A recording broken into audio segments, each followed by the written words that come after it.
بسم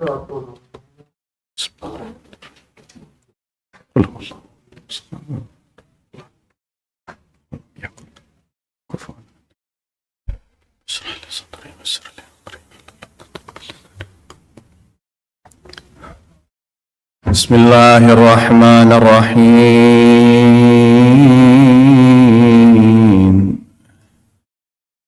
صلى الله عليك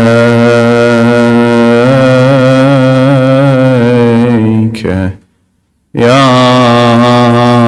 سيدي ويا مولاي يا رسول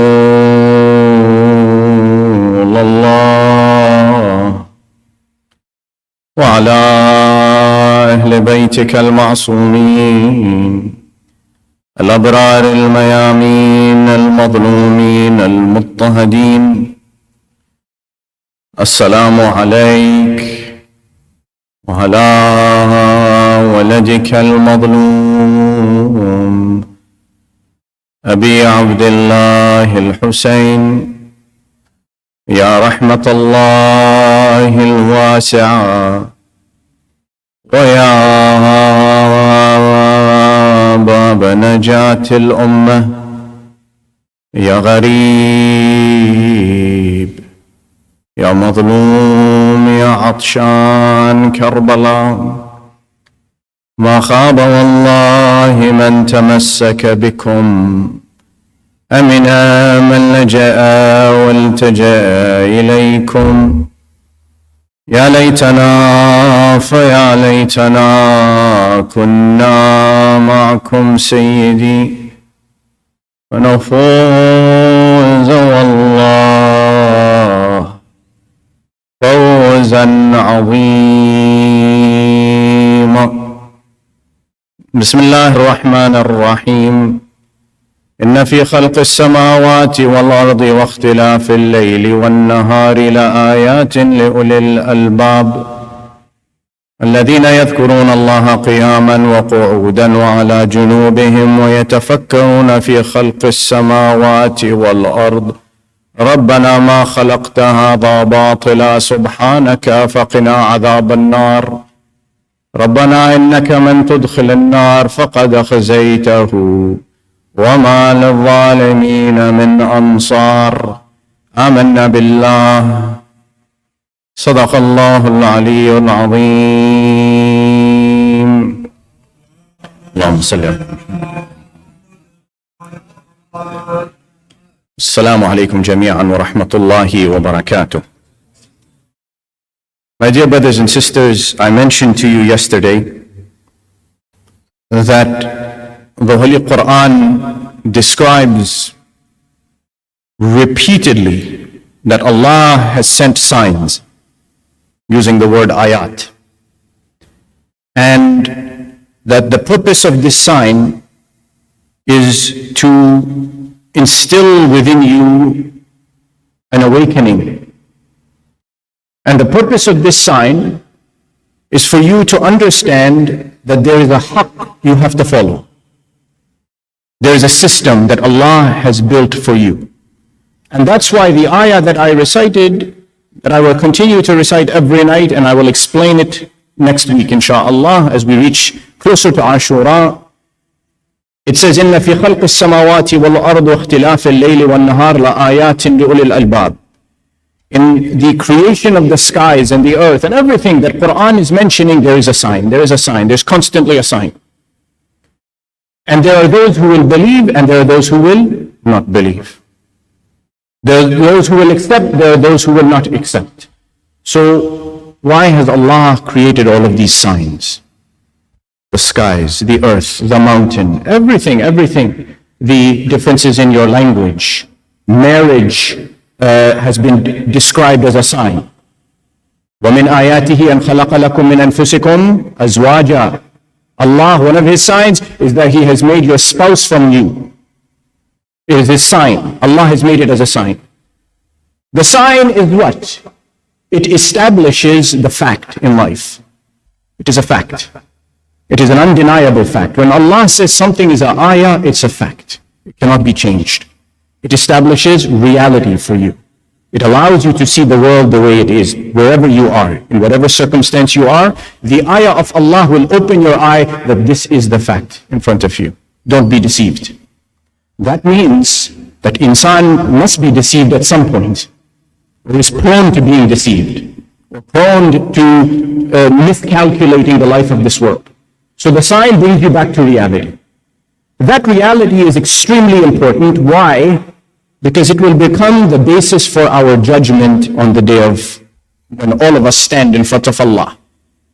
Now let me ask you, I assume all of you have gone to school, yes? Or are in school. My brother is laughing. Some people maybe don't go to school. Naturally, Allah has gifted them with knowledge. Let's assume everybody here has gone to school, okay? You go to school. I ask my elders also here, I'm not that young myself or removed from school. I remember back to the days in school. Go back to school, think about the days your teacher brought you in, you came into class. Let's say the whole year goes. The teacher doesn't teach you anything. You go, you sit every day on your desk. The teacher sits at his or her desk. They don't teach you anything. The last day of school comes, he says or she says to you, clear your desk, pull out your pencil, you have an exam. What will you say? What will you say? You will say, you didn't teach me anything. What are you testing me on? What are you testing me on? You'll have an objection, right? You'll have a valid excuse. Or, and I've done this before, I'm telling you factually I've done this before. I took a calculus class. I was not good at calculus. I was very weak at calculus. Math in general, I was not good. I am Desi, Desi people are good at math usually, but somehow that gene is not inside me. I don't know. Decent with languages, but math never. So I took a calculus exam, and I got to one part, I couldn't figure it out. And I had studied, this time I was ready. I couldn't figure it out. And then it turns out I went to my classmates, they also couldn't figure out just one question, one problem that was in there. Turns out he didn't actually teach us how to do this problem. So we went to him straight and we said to the teacher, I still remember his name was Mr. Williams, who was our calculus teacher. We said to him, look, all of the rest of this, fine, you taught us, but this one problem, you didn't teach us this theory. You did not cover this in class. All of us stood and we said, you did not teach us this one theory, you cannot test us on this. This has to be thrown out from the exam. Because we all got it wrong. There was one nerdy kid in the class, he could figure it out, but who cares about him? Right? So we went, he had to throw it out because we had an argument, right? He had an argument. What am I trying to tell you? That the only way the exam is fair at the end is if the teacher has taught you everything, has given you all the facts, given you all the reality of what you're supposed to be tested on. In the same way, if you stand in front of Allah on the day of judgment, and He's saying, why didn't you do this? Why didn't you do this? Why didn't you do this? And you say, Ya Allah, you didn't teach us. You didn't tell us it was wajib. You didn't tell us it was haram. And in fact, He didn't teach us. He didn't give us the signs. Could He send us to Nar Jahannam? Could He? No, it's not fair. It's against the adala of Allah. Allah will test you only as far as you know. And that's why Imam al-Sadiq alayhi salatu was salam, Allahumma salli ala Muhammad wa ala Muhammad wa ala. He says, it's reported, he says, لَيْسَ لِلَّهِ عَلَى خَلْقِهِ أَن يَعْرِفُوا. It is not for Allah to impose on His creation that they should automatically know. Strange thing he says. It's not for Allah to obligate His creation to automatically know.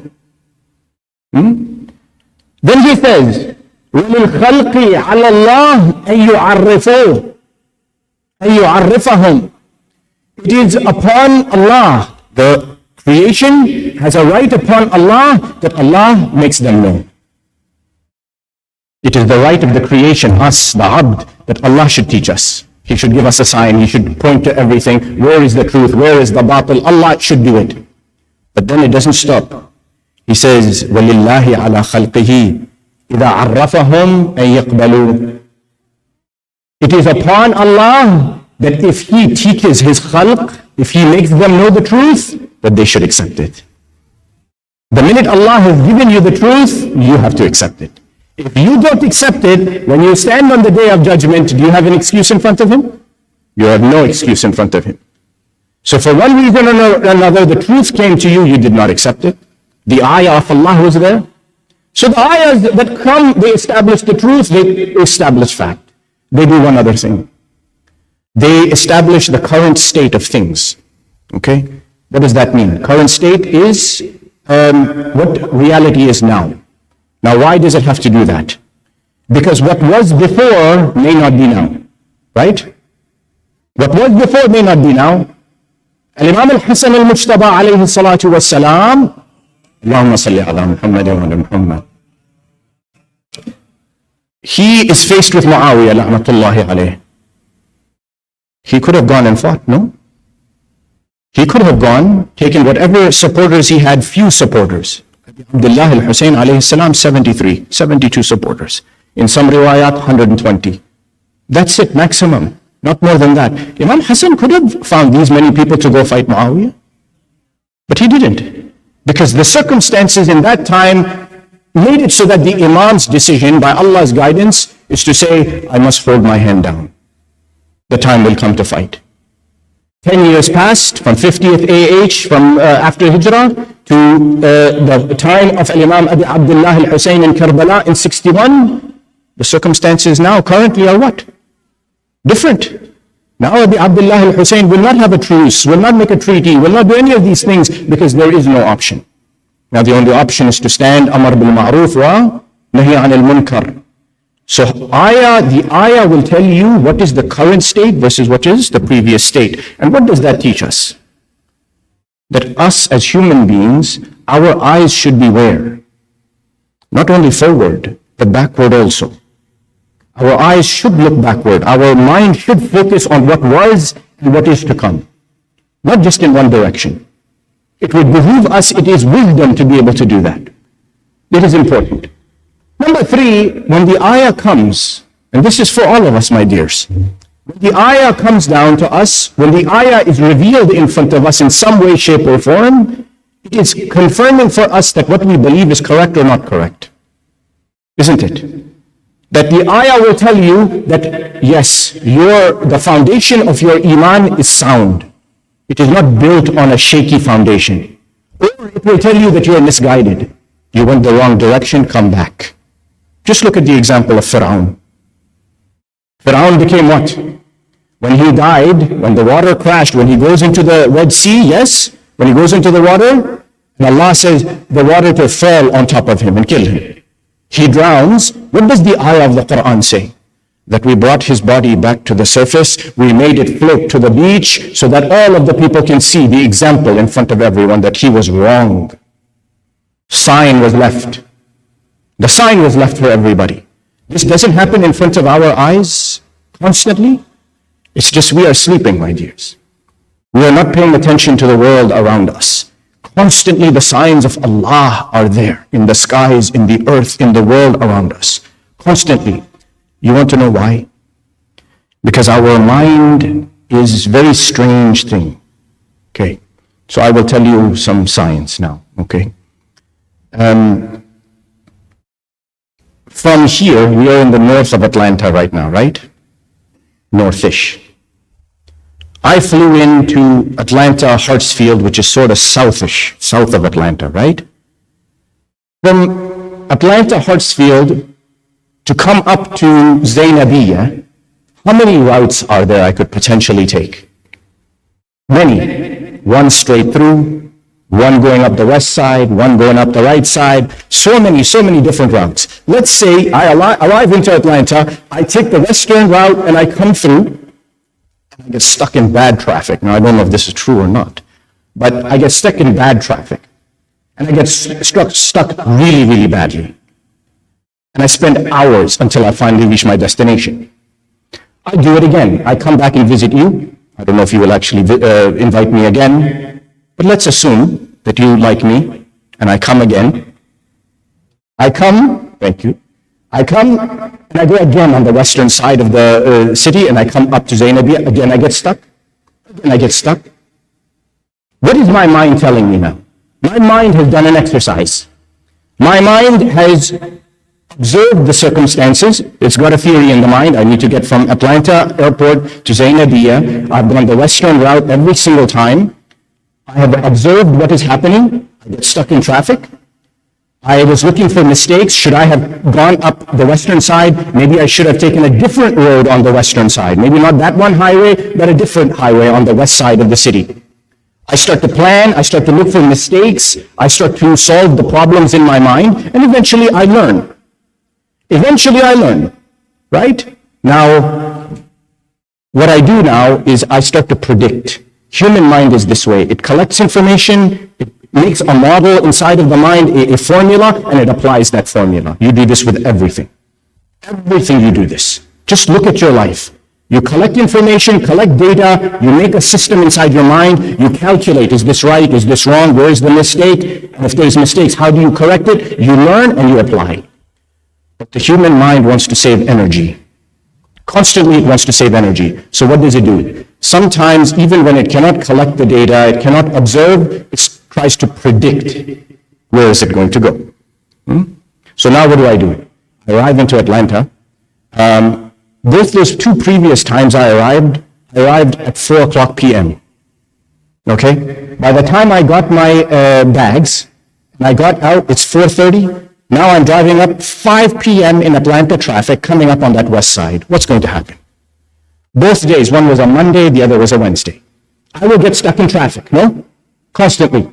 This one time I come in, I've flown in, it's 11 p.m., okay? 11 p.m. on a Friday night maybe. 11 p.m., very late I've arrived in. I land, I get my car, I'm thinking to myself, no way I'm going to go on that side. No way I'm going to go. I'm going to predict in my mind, I have no observation that at 11 p.m. there's going to be traffic. I have no knowledge, I have no data. I predict that western side going up to Zainabia is going to be blocked. It's going to take me hours. What do? I go to the eastern side. Meanwhile, at 11 p.m., maybe that western side is the best route to get up to Zainabia. Isn't it? But I predicted with no information. No knowledge, no data, no truth, no fact, no reality, nothing. And I go up the eastern side, and what happens? I get stuck even worse. There's construction on the east side, yes? This is always how it happens. My dears, this is life. We are doing this constantly, we are doing this. We have no information. We use some previous information, something we have created, a model in our mind. We apply it, and what do? We slip and we fall. We falter. This is insan's mind. And that's why the deen always is saying, come to the yaqeen of the matter. Come to the truth of the matter. Why? Because an action with certainty is so valuable. It's so valuable. The A'imma al-Athhar, alayhim as-salatu was-salam, al-Imam Ali alayhi as-salatu was-salam, salawat. Allahumma salli ala Muhammadin wa alayhi. It's reported, what does he say? He says, if you do one small action with yaqeen is better than all the other actions. One action with certainty. Once you do it, that's it. It has so much depth. That yaqeen, my dears, is not easy to come by. It is the highest position that you can reach. Yes? That's why Al-Imam Ar-Rida alayhi salatu was salam, what does he say? Allahumma salli ala Muhammadin wa ala Muhammad. He says, إِنَّمَا الْإِيمَانِ أَفْضَلْ مِنَ الْإِسْلَامِ بِدَرَجَةٍ. The status of Iman is higher than just being a Muslim by name by 1 degree. Yes, that makes sense. He says, إِنَّمَا التَّقْوَى أَفْضَلْ مِنَ الْإِيمَانِ بِدَرَجَةٍ. Having piety or fear of Allah, taqwa, is better than just having Iman by itself by 1 degree. And then what does he say? He says, إِنَّمَا الْيَقِينَ أَفْضَلْ مِنَ التَّقْوَى بِدَرَجَةٍ. Having yaqeen and certainty is better than having taqwa by 1 degree. Higher, it's higher. And that's why you understand the words of Amir al-Mu'mineen when he says, لَوْ انْكَشَفَ عَنِّي الْغِطَاء مَزْدَدْتُ يَقِينًا or مَزْدَدْتُ إِيمَانًا. Imam Ali alayhi salam, what does he say? He says, if the veils were taken from my eyes, if the hijab was taken from in front of my eyes, I will not increase in my yaqeen of Allah subhanahu wa ta'ala. We are the ones who are faltering on this path. So Mawlana Amir al-Mu'mineen Ali ibn Abi Talib alayhi salatu was salam, Allahumma salli ala Muhammadin wa ala Muhammad. what does he say? It is reported that he says, yaqeen, to have certainty, there are 4 things. Okay? This is important. Why? Because we have to apply it in our own lives. He is not just saying this for nothing. He's telling us to learn, to apply what he is teaching us. He says the first thing is what you call tabsirat al-fitna. Tabsirat al-fitna means that you have knowledge by which you can see the reality properly. You have knowledge by which you can see the reality properly. Number 2, ta'awwul al-hikmah. You must have wisdom by which you can interpret the situation the way it needs to be interpreted. So the first is knowledge, to be able to see clearly everything. And when I say see, not with this eye, the eye of your mind, the eye of your heart, to see clearly. The second is hikmah. You have a hikmah that is all interpreting. Clearly it will interpret the situation for you. Yes? The third thing, maw'izat al-ibrah. Meaning you have a past experience that is telling you which way to go. Something from the past that was a lesson that tells you how you should act now. Look, it's common sense what he's telling us. And the fourth thing, sunnat al-awwaleen, the way of the earlier people. Follow that. Now imagine, having knowledge that lets you see clearly, okay? See reality the way it is. Or number two, having wisdom that allows you to interpret properly. Number 3, having a lesson from your life experience. As older people will say, we have experience that you can apply in life coming forward. And number 4, sunnat al-awwaleen, meaning a way in which people used to do things back in the past that you can apply today. Today everything isn't right. The old ways of doing things can apply today and can be beneficial today, can help you today. Now let me give you an example of this.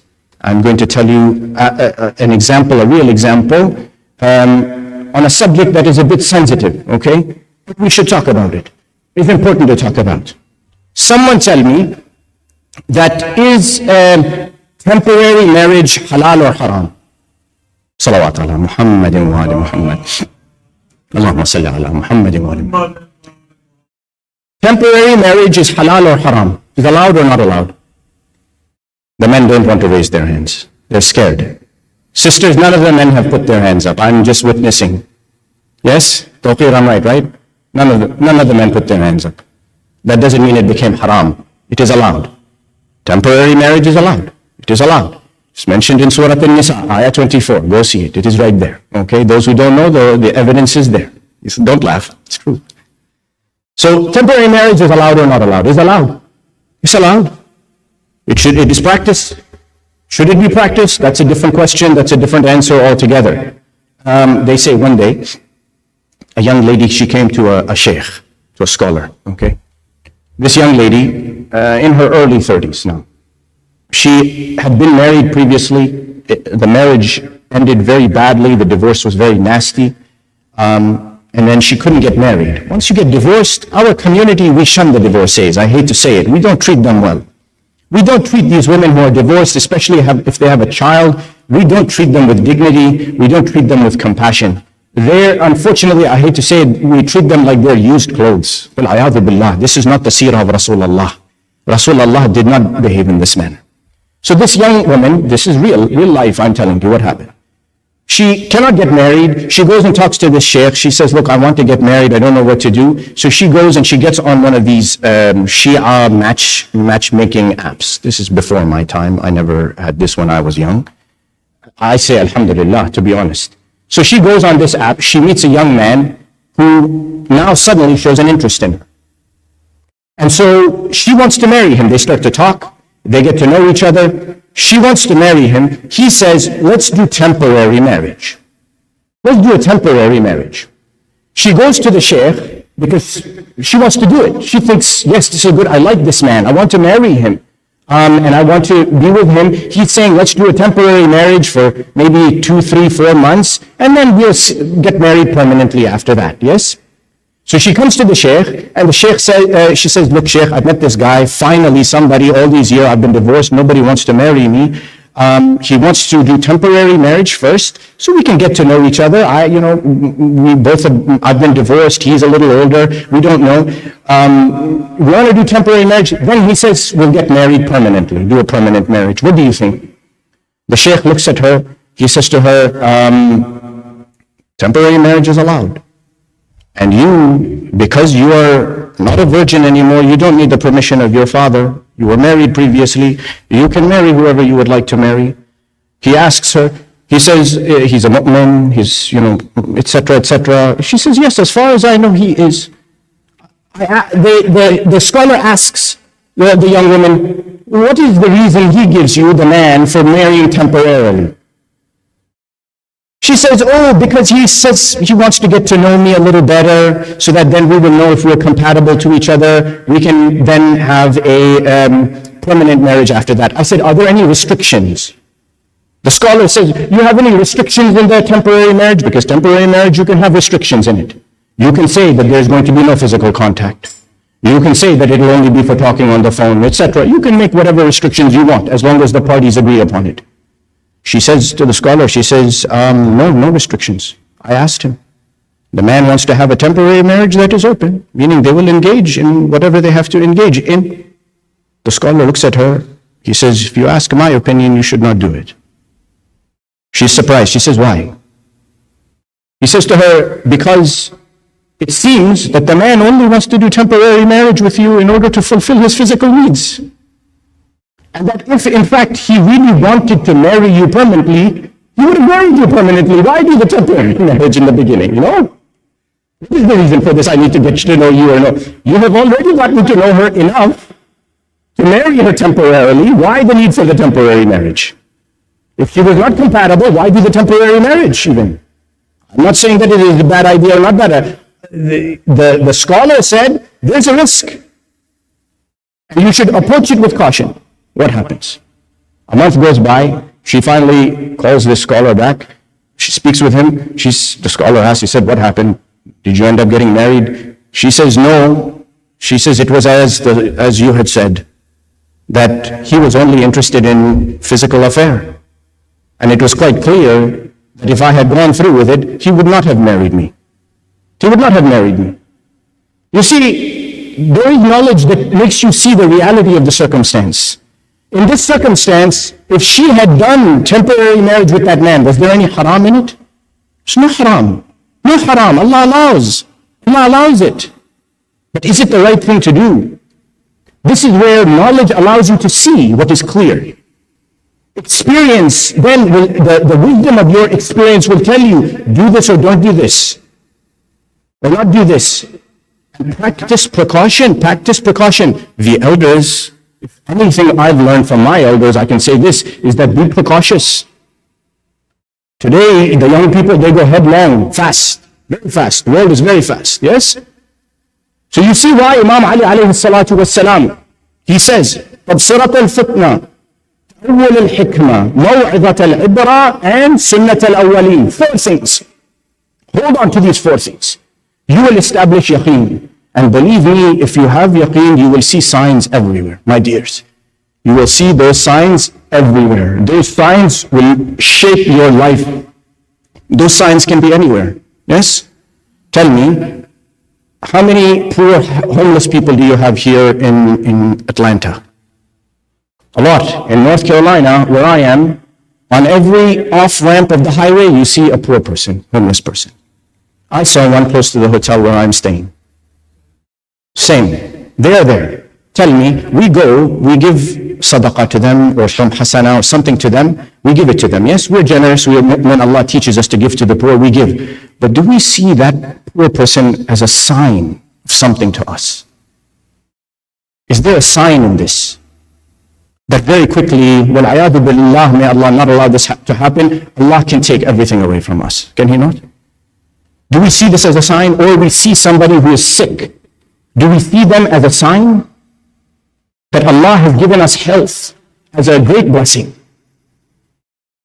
These signs exist all around us, yet we walk around without any sort of attention to them. And the Quran gives a great example. In the Quran, you have the story of Yusuf alayhi salatu wassalam. Yes? Yusuf alayhi salam, you all know the story. This is nothing new to you. I will tell it to you from a slightly different angle. You know, he gets, what happens to him with his brothers? I won't go into the story. He gets brought to the house of the Amir. He gets pulled out of the well. He's a young boy at that time. He comes, young man at that time, young boy at that time, comes to the house of the Amir. You all know the story that even in the Quran it recites that the wife of the Amir, she becomes attracted to him. Not only does she become attracted to him, but the hadith they describe, and even the Quran tells in some detail, that one day she brings him into the room, she locks all the doors. Now the riwayah, the Quran doesn't give all of these details, but the riwayah tell us these details, particularly from Bihar al-Anwar. That she brings him to one part of the house where nobody is located, and she locks all of the doors so she cannot get out. Not only that, but she comes in and she makes an advance on him. You know this in the Quran. She makes a physical advance upon him, upon Yusuf alayhi salatu wassalam. Now the Rawi even says, there's a riwayah that says that there was an idol in the room where this was happening. There was an idol in the room where this was happening. She felt so ashamed that she took her cloth or whatever she had, a robe, she covered the idol so the idol won't look at her. Ya Allah. So she does what she does, and he withdraws. He refuses her. And you know this, right? The whole thing about her tearing the shirt, and the Quran describes this whole event. Now, what does the ayah say about this? You all know this. وَلَقَدْ هَمَّتْ بِهِ وَهَمَّ بِهَا لَوْلَا أَنْ رَأَى بُرْهَانَ رَبِّهِ. She had a desire for him and made an advance. And he could have. What does the ayah say? He could have made an advance on her. He is a young man. They're prophets, yes, they're masoom. That doesn't mean that they don't have human feeling. The ayah, it says, he could have, لَوْلَا أَنْ رَأَى بُرْهَانَ رَبِّهِ. Were it not for the fact that he saw the sign of Allah, the burhan of Allah. He saw the burhan of Allah. Now, let's go back to certainty. I told you that to have certainty, you need those four things that Imam Ali alayhi salatu was salam. But you know what else certainty does for you? It creates sincerity inside of you. Allah talks about the sincere servant, yes? The ibad of Allah who are mukhlaseen, who are sincere. Why are they sincere? Someone tell me. Why are they sincere? Why is the true servant of Allah sincere? Because they're certain. They know exactly what's coming. I'll give you an example. You, God forbid, have a cardiac event. Okay? You have a cardiac event that is so severe, the sign of it on you shakes you. Will you become certain of what is coming if you don't take care of yourself? You're very certain. You have yaqeen, that is the strongest yaqeen. Will you not become sincere in what you need to do next? You will stop eating all of the gulab jamun. You will stop eating all of the nihari. I hope there's no nihari for dinner tonight. Yes? All the samosas that you have, I'm going to use an Urdu English word, talofied, you've done the frying of it. You will leave all of that, that's gone. You will become so sincere in your desire to preserve your heart. Why? Because you're certain that if you don't, what's going to happen? You will have a heart attack in a minute, yes? So sincerity is tied to yaqeen. Without yaqeen, you cannot be sincere. The more clearly you see things, the more deeply you believe in something, you will be sincere in its pursuit. Yes? That goes for anything in life. It doesn't just have to be deen, it's anything. Your health, your profession, your education, everything. And if you are not sincere in your pursuit of that thing, the first question you have to ask is, how certain am I? How much yaqeen do I actually have? How much? I must not have that much yaqeen, that's why I'm not sincere in this pursuit. So now what does the ayah say? The ayah says that she advanced on him. He could have advanced on her, but he saw the burhan of Allah subhanahu wa ta'ala. This burhan, what is it? Riwayah from Imam al-Sadiq alayhi salatu was-salam. Allahumma salli ala Muhammad. What does it say? That Burhan, I'm paraphrasing. Burhan is the yaqeen that comes with certainty of ilm. Certain knowledge that you have seen the proof of God that doesn't shake you. Very clear. You see the certainty of Allah. And that certainty makes you so firm on your path, you will not make a mistake. That's what prevented Yusuf alayhi salam from falling into that trap, from making a mistake. He saw the burhan of his Rabb, of his Lord. Now there is a alim, they do different explanations of the word burhan. I'm going to tell you a different explanation of it. Another explanation of the word burhan, that when Yusuf saw the burhan of his Rabb, he moved away from her. He refused. He stayed away from shaitan and from sin. It is translated to mean al-iltifat ila ihsanillah. Is a beautiful definition or explanation of burhan. It means that in that moment you turn your attention to the ihsan of Allah upon you. Ya Allah. To see the burhan of Allah means that in that moment you remember how much good God has given to you. Now just take Yusuf alayhi salatu wassalam. His brothers, they were going to kill him. They were going to kill him. One of the brothers said, no, don't kill him. Instead, throw him into the well. Ihsan of Allah. He was thrown into the well. Something could have been thrown on top of him to kill him. No, he remained safe inside of the well. Ihsan of Allah. He could have remained in the well how long and perished due to no food, no water, no nothing. He would have died in there, wouldn't he? No, somebody came, took him out. Ihsan of Allah. He came, they sold him into slavery. He could have ended up into the hands of somebody who was horrible, who would have tortured him. He ended up with the Amir in a house that actually did have some semblance of morality and some amount of truth and justice in it. Ihsan of Allah. One by one, you can say, yes, my dears, how often do we see this burhan of Allah? How often do we see it? That when the time comes to slip, we say, Allah has given me this, Allah has given me this, Allah has given me this, Allah has given me this. I am not going to slip. That is the certainty that comes with knowing who is Allah, knowing the path that you have known.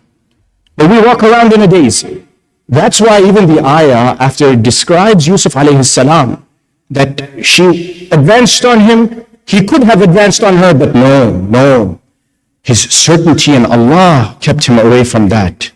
What does the ayah say at the very end? إِنَّهُ مِنْ عِبَادِنَا الْمُخْلَصِينَ. He is one of our mukhlas ibad. Now, I don't know if you noticed that. The ayah says mukhlasin, not mukhlisin. With a fatha, not a kasra. What is the difference between mukhlasin and mukhlasin? The ayahs are different in the Quran. The people who explain the Quran, they say the mukhlasin are us. People who are struggling with their actions to become sincere. 1 minute falling, 1 minute getting up. 1 minute falling, 1 minute getting up. The mukhlasin, the ones who have been appointed this position, like Yusuf alayhi salatu wassalam, they are the ones whose certainty in Allah is so complete that their sincerity has no nuqsan in it, no shortage in it. Mukhlasin versus mukhlasin. You see the difference, huh? See how Allah points out those people who see His burhan and who can stay on the path. This is the beauty of what we see in front of you. And you see these examples constantly in life. It's just we are walking around mindlessly. And that's why the ayah also of the Quran, what does it say? It says, ذَلِكَ بِأَنَّهُمْ كَذَّبُوا بِآيَاتِنَا وَكَانُوا عَنْهَا غَافِلِينَ. The people who Allah has moved away from His signs, they denied His signs and they were ghafil, they were heedless of those signs. They were heedless of that sign. What does that do to you? When you become unsure, you don't have certainty, you will walk like a drone in life. You will not see what is in front of you. You will not recognize what is truth and what is batil. You will not recognize the person and who is not the person. That's why even in the event of Karbala, there was a man named Abdullah ibn Umayr. Abdullah ibn Umayr al-Kalbi was a young man in Kufa. He had just been married. His wife's name was Wahab. You all know, huh? When he was in Kufa, the Rawi describes that he had come into Kufa, he saw that the men were gathering to go to fight. They were getting ready, they had put their armor together, they were getting ready to march out of Kufa to go meet an enemy. He didn't know. So he went to them and he said to them, I have always had this desire to fight against the mushrikeen. I want to fight against the hypocrites and the mushrikeen, the polytheists. And I've always had this desire, who are you going to fight with? Let me come with you. Meanwhile, he has just been married. They said, we are going to fight a rebel. He said, who is this rebel? They say to him, his name is Al-Husayn ibn Ali alayhi as-salam. When Abdullah ibn Umayr al-Kalbi hears this name, he says, you mean the son of Fatima al-Zahra? You mean who is the daughter of Rasulullah sallallahu alayhi wa alihi wa sallam? That Husayn ibn Ali? They say yes. He says, the Rawi, he says that Abdullah ibn Umayr, he goes back to his wife, his new wife. He says, I am leaving you. Go, you are free, I am leaving you, I am going to join my master Al-Husayn. This is yaqeen, huh? This is certainty, that in 1 second you see the sign of Allah and you move. You move, fearlessly you move. You're ready. She says to him, you are not leaving me, I am coming with you. She doesn't leave him, she goes with him. These two on the day of Ashura, you hear their valor. Ya Allah. Ya Allah. But when that first wave occurs, they say two men from the army of Umar ibn Sa'ad, la'natullahi alayh, they call, they say, who will come and fight us? They say, Habib ibn Madahir steps forward. Another man, Muslim ibn Awsaja possibly, maybe another man, Zuhair ibn al-Qaym, somebody steps forward. Imam Hussein, he says, no, you two wait. Don't go out yet. They say, Abdullah ibn Umayr, he comes forward. He says, Yabna Rasulullah, dhinli, give me permission to go. Abdullah ibn Umayr, he gets up. Imam Hussein, he sends him out. These two men, they look at Abdullah ibn Umayr. They say, who are you? We don't know you. Send somebody like Habib ibn Madahir to fight us. The Rawi, he says, Abdullah ibn Umayr looks at these two men. He says, no, you come. You come. Come and face me at least, and I will show you what my sword can do. He goes to fight them. The Rawi, he describes that Abdullah ibn Umayr fights one of them, and while fighting this one, the second one attacks him from behind.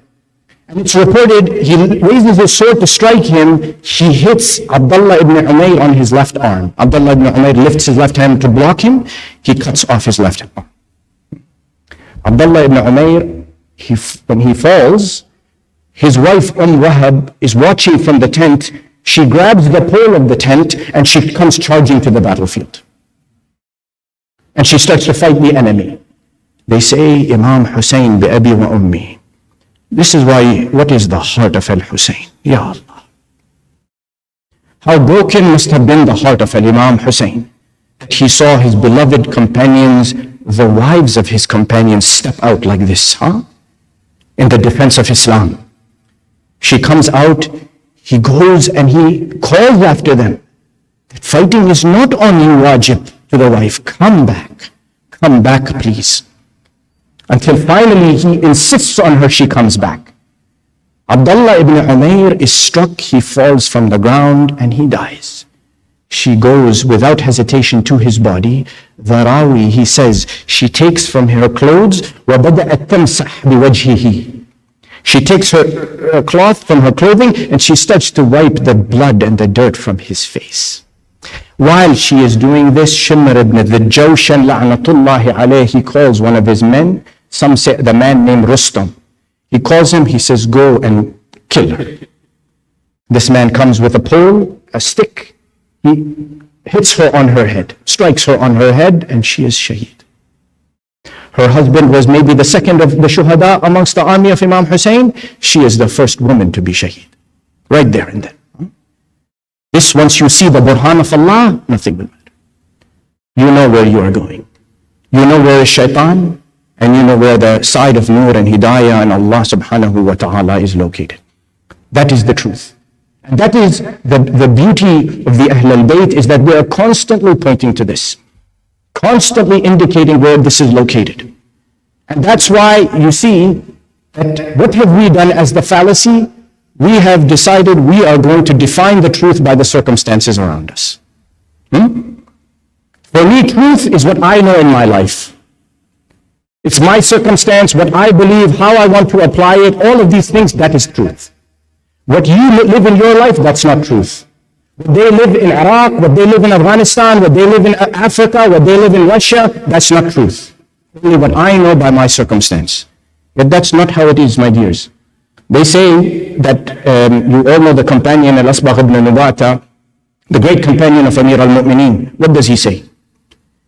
He says, one day I had come to the house of Amir al-Mu'mineen, Ali ibn Abi Talib alayhi salatu wassalam, and I am finishing, inshallah. I came to the house of my master, and the Shia had gathered there, the followers of Ali ibn Abi Talib. And they were sitting, and they were having a difficult time. You know the life of Imam Ali after that they had come to him for Khilafah was not easy. It was not easy anyways, but it was particularly difficult after they came to him for Khilafah. One of the companions, he described, Al-Asbagh describes, he gets up, he is bent over, he's walking, he's grumbling a little bit as he's walking. His name is Al-Harith Al-A'war. Al-Harith Al-A'war was one of the companions of Imam Ali alayhi salam. So he's grumbling a little bit. Imam Ali goes to him. He says, Harith, what's the matter? What's happened to you? Al-Harith, he says, Ya Mawlai, Ya Amir al-Mu'mineen, your Shia are here sitting next to you. But he says, we need you to take away the doubt from our hearts.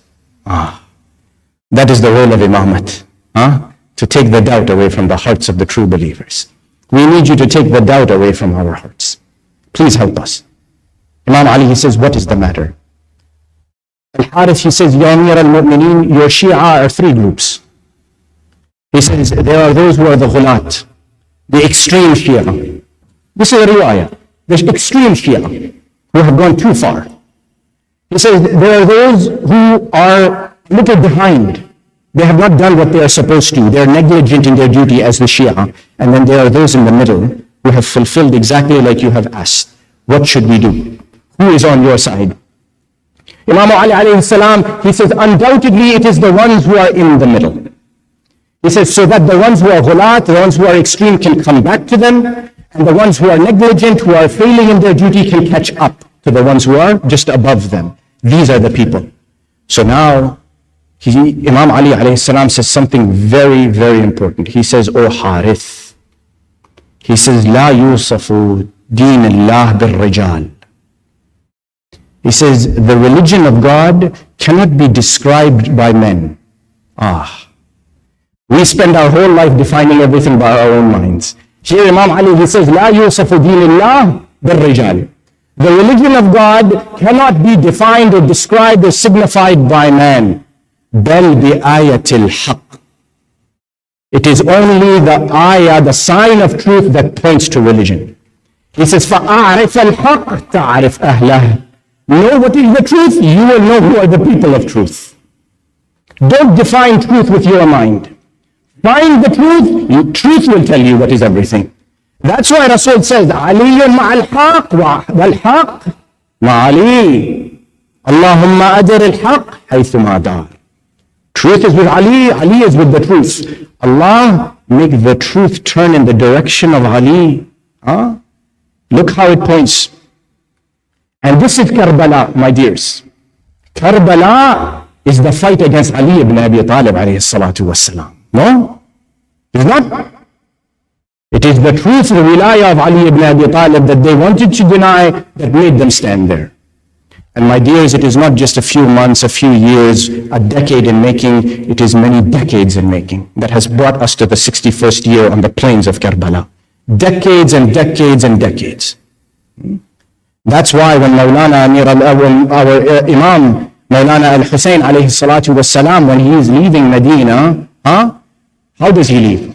They say that there's a man, I think if I remember his name is Abdullah ibn Sinan al-Kufi, or it is the son of Abdullah ibn Sinan al-Kufi. He describes that I came to Medina and I'm into the musibah now. He comes to Medina, he says, I came to see al-Hussein. For 3 days I could not reach him, get to him. So somebody told me where he lives. He's giving this riwayah. He says, I came to his house and I waited. As I came, I saw that the camels had gathered, the horses had gathered. People had placed all the supplies, everything on the camels as if they were going somewhere. When I got there, I recognized Al-Hussein ibn Ali sitting on a chair outside of the door of his home. Then suddenly I'm watching, I see a young man come out. This young man, his face looks like the moon. His face looks like the moon. He comes out, I hear him say to everyone who is gathered, put your heads down. Everybody here, put your heads down. So I put my head down, but when I glanced, I saw two women come out. Two women came out behind this young man whose face looked like the moon. So I asked the man standing next to me, I said, who are these people? He says, don't you know? That first one is Abu al-Fadl Abbas ibn Ali. That is Qamar Bani Hashim. That's why his face looks like the moon. He said, I asked, who are the two women? The man told me, he says, that is a Zainab al-Kubra alayhi salam. And Kulthum Zainab al-Sughra bint Ali. The two sisters have come out. He says, then I saw two little girls run out behind. And with them a young man walking next to them. I said, who are these three who have come out? He says, one is Ali al-Akbar, the son of Al-Hussein. And the other two who are walking out, the middle girls, one is Sukayna bint al-Hussein and Fatima al-Kubra. Or some riwayat say Ruqayya and Fatima, the two daughters of Al-Hussein coming out. And then I see one more young man. I cannot describe the nur on his face.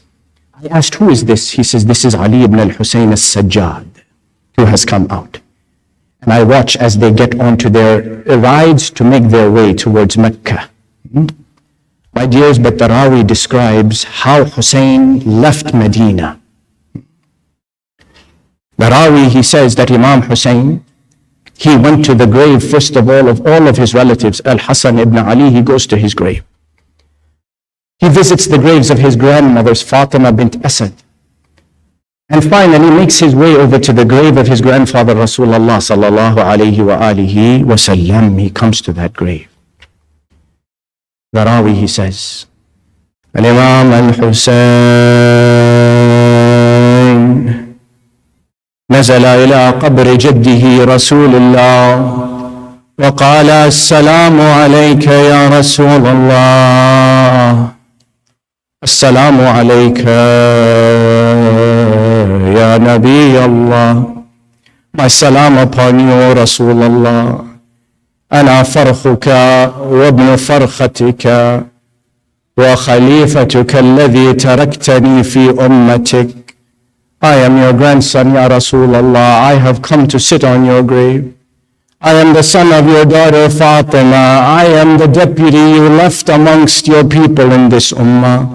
فاشهد يا رسول الله عليهم أنهم خذلوني ولم يحفظوني يا رسول الله. Bear witness, my grandfather, that they did not preserve my sanctity. They did not recognize my status, and they did not preserve and protect me. Al-Imam Al-Hussein, the Rawi, he says he fell asleep on the grave, and in the dream he saw Rasulullah in front of him coming. Rasulullah, he said to him, Ya Bunayya Hussein, كأني أراك عن قريب مرملا بدمائك ومع ذلك أنت عطشان لا تسقى.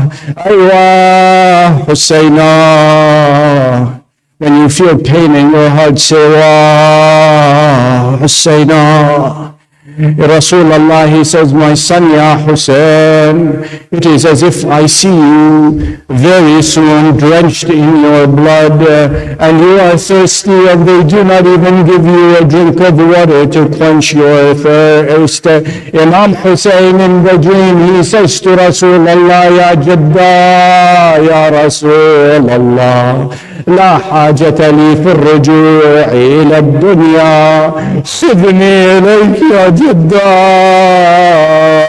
There is no need for me to go back to this dunya, Rasulullah. bring me, call me back to you. The Shahada is waiting for Al-Hussein. Imam Hussein wakes up. Maybe he went to the grave of Fatima, but he suddenly went to Salama. Salama, when she saw him, she said to him, Ya Bunayya Hussein, لا تحزني بخروجك إلى العراق. Don't make me sad by going to Iraq. فإني سمعت جدك رسول الله يقول إن ولدي الحسين يقتل بأرض كربلاء. I heard your grandfather say, my grandson Al-Hussein is going to be killed in the land of Karbala. He gave me a container with the sand of Karbala. He told me to keep watching on that sand of Karbala. Imam Hussein, he says to her, Ya Ummah, وكيف لا أذهب وأخرج وإني أعلم أني مذبوح مقتول مظلوم وشاء الله أن يرى أطفالي مشردين. How is it I cannot leave our mother when I am oppressed and I know that my children are going to be killed, my women are going to be taken prisoner. Finally he says to her, Ya Ummah, وإني لأعلم اليوم الذي يقتل فيه وأعلم الساعة التي يقتل فيها وأعلم الحفرة التي يدفن فيها. My mother, I know the day in which I am going to be killed. I know the hour in which my life will be taken. I know the hole in the ground in which they are going to bury my body. كما أعرفك يا أمة, just like I know and I am familiar with your face, Ya Ummah. Imam Hussein departs from Medina. Rajab, Sha'ban, Shahr Ramadan, they finish. Dhul Qa'dah, it finishes. Dhul Hijjah, it finishes. Imam Hussein has made his way up towards Karbala. The month of Muharram, it arrives. Salama keeps going and looking at the sand.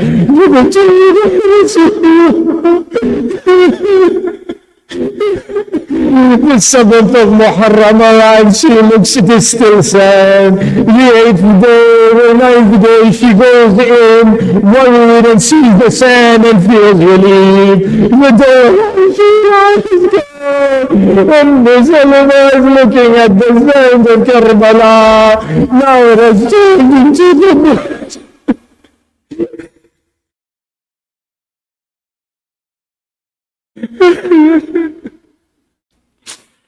وسيعلم الذين ظلموا على محمد أيام منقلب ينقلبون والعاقبة للمتقين. إنا لله وإنا إليه راجعون.